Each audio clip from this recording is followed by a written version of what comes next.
குழந்தை கல்யாணம்னு எதுவும் வேணாம்னு நினைக்கிற ஹீரோ. மேரேஜ் வேணாம் ஆனால் குழந்தை மட்டும் வேணும்னு நினைக்கிற ஹீரோயின். வெஸ்டர்ன் கல்ச்சரில் புதுசாக ஒரு கான்செப்டில் நம்ம தமிழ் படம்.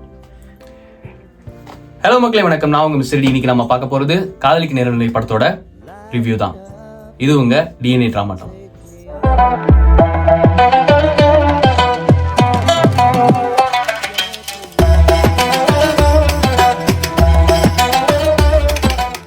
கிருத்திகா உதயநிதி டைரக்ட் பண்ணி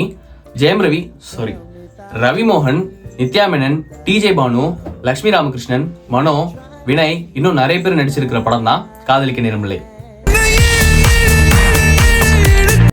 பெங்களூர்ல ஐடில ஒர்க் பண்ற ரவி, அவருக்கும் ஒரு பொண்ணுக்கு லவ் ஆகி எங்கேஜ்மெண்ட் வரைக்கும் போயிடுது. ஆனா லாஸ்ட்ல அந்த பொண்ணு வேணான்னு சொல்லிட்டு போயிடுறாங்க. அதுல ஹர்ட் ஆகிற ரவி, எனக்கு கல்யாணம் குழந்தைங்க எதுவுமே வேணாம், எந்த கமிட்மெண்ட்டும் வேணான்னு வந்துடுறாரு. சென்னையில இன்னொருத்தர் கூட லவ் ஆகுற நித்யா மேனனுக்கு ஏதோ ஒரு ரீசன்னால 2 பேருக்கு பிரேக்கப் ஆயிடுது. அதுக்கப்புறம் மேரேஜ் வேணாம் பட் குழந்தை வேணும்னு ஸ்பெர்ம் டொனேஷன் மூலமா அவங்க ஒரு குழந்தை பெற்றுக்கணும்னு நினைக்கிறாங்க. பிரெக்னென்ட்டும் ஆகுறாங்க. ஆனா அந்த ஸ்பெர்ம் டோனர் ஃபேக் அட்ரஸ் கொடுக்கறதுனால அவர் கண்டுபிடிக்கிற முயற்சியிலும் ஈடுபட்டு ஃபெயில் ஆகுறாங்க. அப்போ ரவியை மீட் பண்றாங்க. ஸோ நித்யா மேனனும் ரவியும் அவங்க லைஃப்குள்ள என்னென்னலாம் நடக்குது அப்படின்னு சொல்றதா மீதி கதை.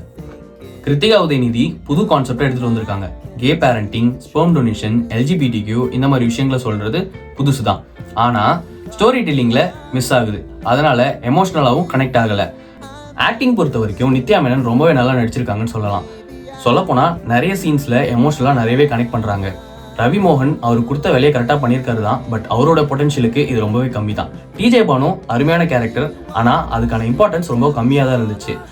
யோகி Babu as usual one line comedies தான், பெருசா ஒன்றும் ஒர்க் அவுட் ஆகல. நிறைய பேருக்கு காமெடின்ற பேர்ல சிரிப்பே வரல.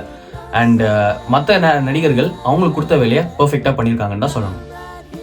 சினிமாட்டோகிராஃபி பொறுத்த வரைக்கும் டீசெண்டா இருந்தாலும் பட் ஒரு ரோம்காம் மூவிக்கான மேஜிக்கை அது பண்ணலன்னு தான் சொல்லணும். திரைக்கதை மற்றும் டைலாக் பொறுத்த வரைக்கும் பார்த்தீங்கன்னா படத்துல என்னதான் கான்செப்ட் புதுசா இருந்தாலும் அதுக்கான எங்கேஜிங் ஃபேக்டரை ஸ்கிரீன் பிளே கொடுக்கலன்னு தான் சொல்லணும். வசனங்களும் பெருசா மனசுல ஒட்டல. மியூசிக் பொறுத்த வரைக்கும் பெரிய பாய் அவரோட சம்பவத்தை தான் பண்ணியிருக்காரு சொல்லலாம். என்னை இழி சாங்கு உண்மையாலுமே ரொம்ப நல்லா இருந்துச்சு. ஸ்கிரீனிங்கும் ரொம்பவே அருமையா இருந்துச்சு. எடிட்டிங் பொறுத்த வரைக்கும் ஓகேவான எடிட்டிங் தான், பட் படத்துக்கு ஒன்றும் பெருசா ஒர்க் ஆகல. அண்ட் ஓவராலா பார்த்தீங்கன்னா என்டர்டெய்னிங் ஃபேக்டர் கம்மி தான். படத்தோட கான்செப்ட் புதுசா இருந்தாலும் பெருசா எங்கேஜிங்கா இல்லை. மேபி இது A கிளாஸ் ஆடியன்ஸுக்கு செட் ஆகும், BNCக்கு பெருசா செட் ஆகாது. ஒரு normal one time watchable movie தான்.